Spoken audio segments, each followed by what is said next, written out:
psalmist says, unless we build in you, we build in vain. We ask your spirit to be hovering over these proceedings. Bless our past, bless our future, and bless these proceedings through Christ our Lord. Amen. Amen.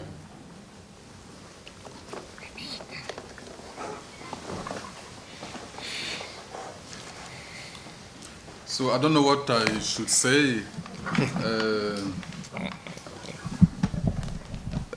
I just received the news from Rome, from the Vatican, from Holy Father, asking me to inform His Grace, Most Reverend Joseph Harris, that the Holy Father has accepted his renunciation from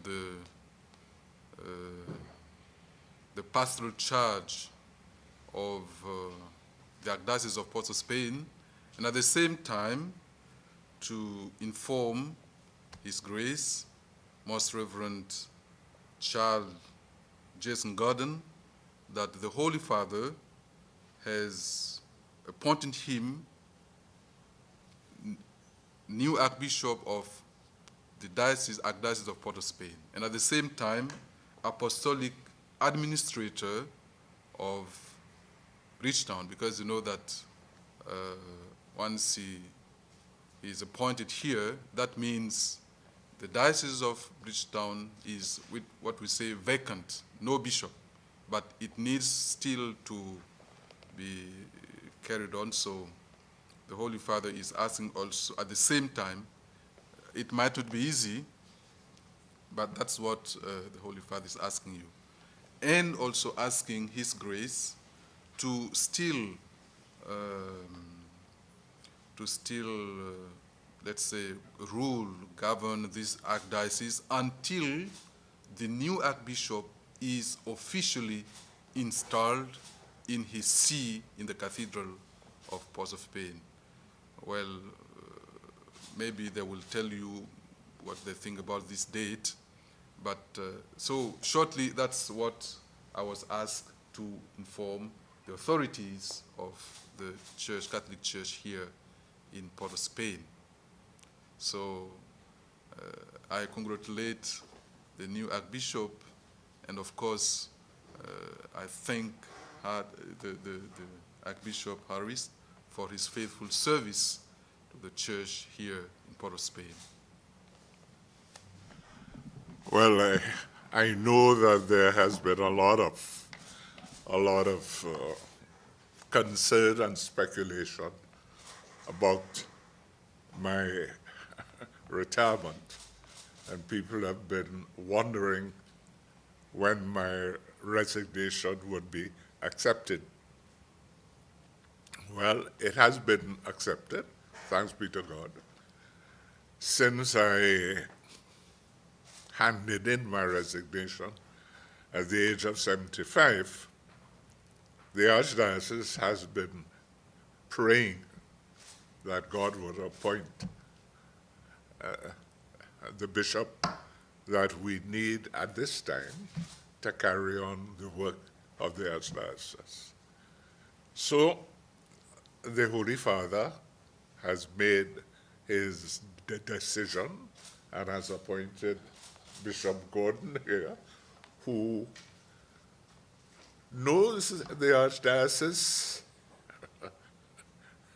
pretty well, because before becoming Bishop of St. Vincent and Barbados, he was the Episcopal Vicar for Administration here in the Archdiocese of Port of Spain.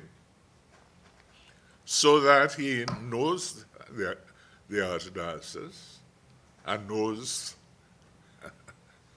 the problems of the Archdiocese and knows what the Archdiocese needs.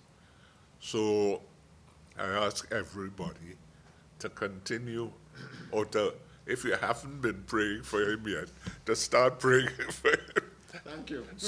So that the Holy Spirit may truly enlighten him as he takes on this task of governing this Archdiocese of Port of Spain. So Bishop Gordon, welcome, and have a good, well, you have, if you go to 75, you have 15 years. 16 and a half. You have 16 and a half years, so enjoy it. Thank you. Thank you. It's good that we meet in this room, because in this room we have these portraits here of these giants who have gone before me. There are 9 portraits there. Soon there will be 10. And in that sense, I stand on the shoulders of giants who have done amazing work to build the church in Port of Spain. I would refer to the last 3 more specifically. Archbishop Pantin, who was our first local Archbishop in Port of Spain, who, of happy memory, was a national figure and a man of deep conscience for this nation, and who really laid the foundations of our local church. Bishop Gilbert, who followed him, and who brought the administration of the church and brought the church into the new realities of the modern world and helped us to find ourselves in this modern global village in which we live. And Archbishop Harris, who for the last 6 years has made hospitality his keyword and has always been speaking about harmony and working for the bringing together of people and bringing harmony to all people. And in a diverse society like our own, that notion of harmony is a very important thing.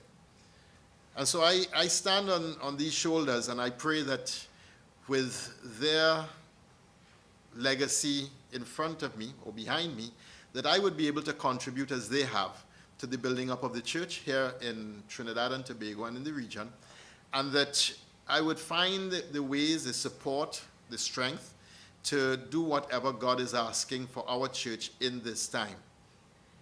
We're in a very particular moment in the whole Caribbean. Barbados, where I've been for the last 6 years, has been in an economic challenge for the last 5 years or 6 years or so. Trinidad more recently, and most of the region is in this place where it's hard to find the model to build the nation with hope. And so I am very aware that although I knew the Archdiocese very well 6 years ago, so much happens in 6 years that I need to come back and learn this place, Trinidad and Tobago, learn this church, and find out the new reality of the church and of the diocese and of the country, so that I can find the way to do whatever is required for the good of the people of Trinidad and Tobago and for the deepening of the church here in Trinidad and Tobago.